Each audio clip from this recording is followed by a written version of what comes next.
بسم الله الرحمن الرحيم. الحمد لله رب العالمين، وأشهد أن لا إله إلا الله وحده لا شريك له، وأشهد أن محمدا عبده ورسوله صلى الله وسلم عليه وعلى آله وأصحابه أجمعين. أما بعد، قال الإمام النووي رحمه الله تعالى: باب النصيحة. قال الله تعالى: إنما المؤمنون إخوة. وقال تعالى إخبارا عن نوح عليه السلام: وأنصح لكم، وعن هود عليه السلام: وأنا لكم ناصح أمين.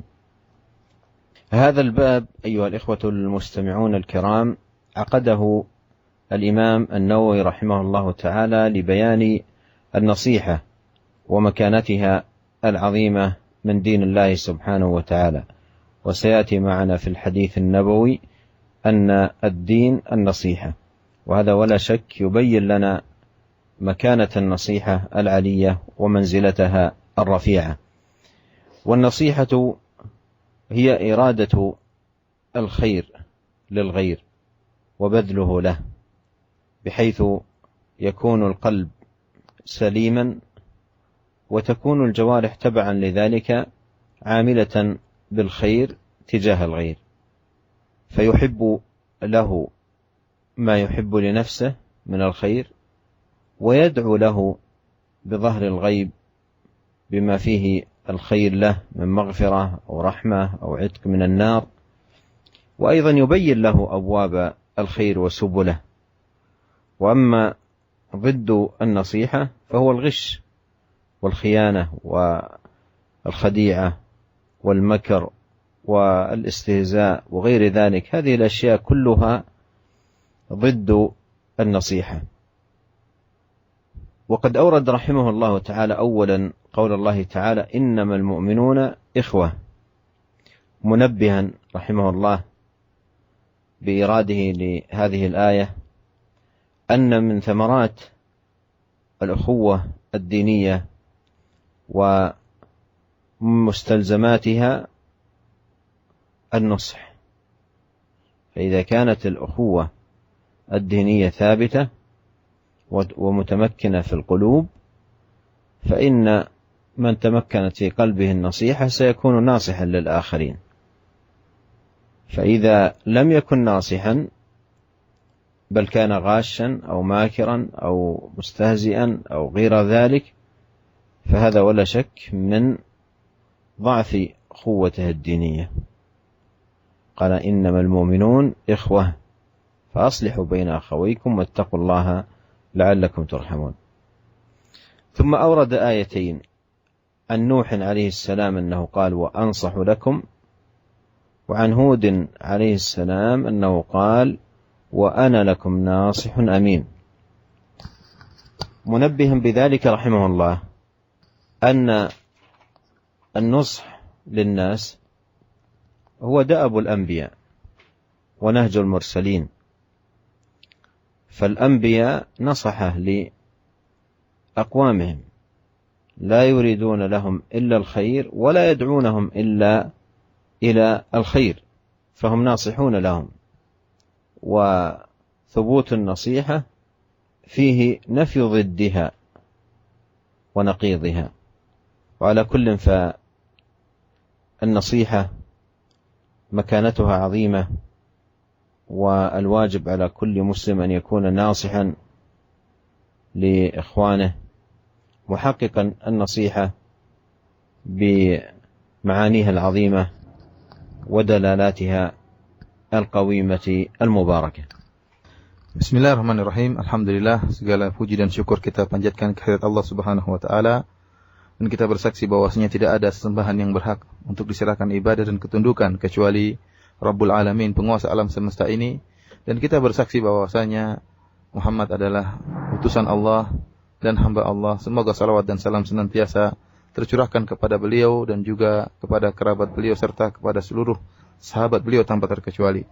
Para pendengar yang dirahmati oleh Allah Subhanahu wa taala, kita telah sampai pada bab yang ke-22, yaitu bab an-nasihah, bab tentang memberi nasihat. Bab ini dibawakan oleh Imam Nawawi. Kemudian Imam Nawawi rahimahullah membawakan firman Allah Subhanahu wa taala Innamal mu'minuna ikhwah. Sungguhnya orang-orang yang beriman itu bersaudara. Dalam surat Al-Hujurat ayat 10. Kemudian juga Al-Imam Nawawi rahimahullah membawakan firman Allah Subhanahu wa taala yang mengabarkan tentang perkataan Nuh alaihissalam kepada kaumnya. Kata Nabi Nuh alaihissalam, "Wa ansahu lakum," dan aku menasihati kalian. Demikian juga Allah Subhanahu wa taala mengabarkan tentang perkataan Nabi Hud alaihissalam kepada kaumnya, "Wa ana lakum nasihun amin," dan aku adalah pemberi nasihat yang terpercaya bagi kalian. Para pendengar yang dirahmati oleh Allah Subhanahu wa taala, bab ini dibawakan oleh Al-Imam Nawawi rahimahullah dalam kitabnya Riyadhus Shalihin untuk menjelaskan tentang pentingnya nasihat, kedudukan nasihat yang sangat tinggi dalam ajaran Islam. Oleh karenanya nanti akan kita dapati sabda Nabi sallallahu alaihi wasallam, "Ad-dinun nasihah," agama itu nasihat, yang menunjukkan bahwasanya nasihat itu sangat penting dalam Islam dan merupakan perkara yang tinggi dalam agama. Oleh karenanya tidak diragukan lagi akan tingginya kedudukan nasihat dalam agama Islam. Apa yang dimaksud dengan nasihat? Nasihat yaitu iradatul khair lil ghair. Ya. Artinya seorang menghendaki kebaikan bagi saudaranya, bagi orang lain. Dan dia berusaha untuk menyampaikan kebaikan tersebut kepada saudaranya. Ini adalah seorang yang memberikan nasihat. Itu namanya nasihat dalam bahasa Arab. Ya, istilahnya maksudnya menginginkan kebaikan kepada orang lain, kepada saudaranya, dan berusaha agar kebaikan tersebut sampai kepada saudaranya. Dan ini tidak bisa dilakukan kecuali oleh seorang muslim yang hatinya selamat, hatinya bersih, ya, ingin kebaikan bagi saudaranya. Sehingga jika hatinya sudah bersih dan selamat, maka anggota tubuhnya akan mengikuti hatinya. Anggota tubuhnya akan berusaha menyampaikan kebaikan kepada saudaranya, kepada orang lain, ya. Dan berusaha menjelaskan jalan-jalan kebaikan kepada saudaranya. Dia ingin saudaranya dapat kebaikan. Maka dia berusaha menyampaikan kebaikan tersebut. Dia berusaha untuk menjelaskan jalan-jalan kebaikan. Bukan cuma sampai di situ. Kemudian dia berdoa kepada Allah Subhanahu wa taala bidhahril ghaib.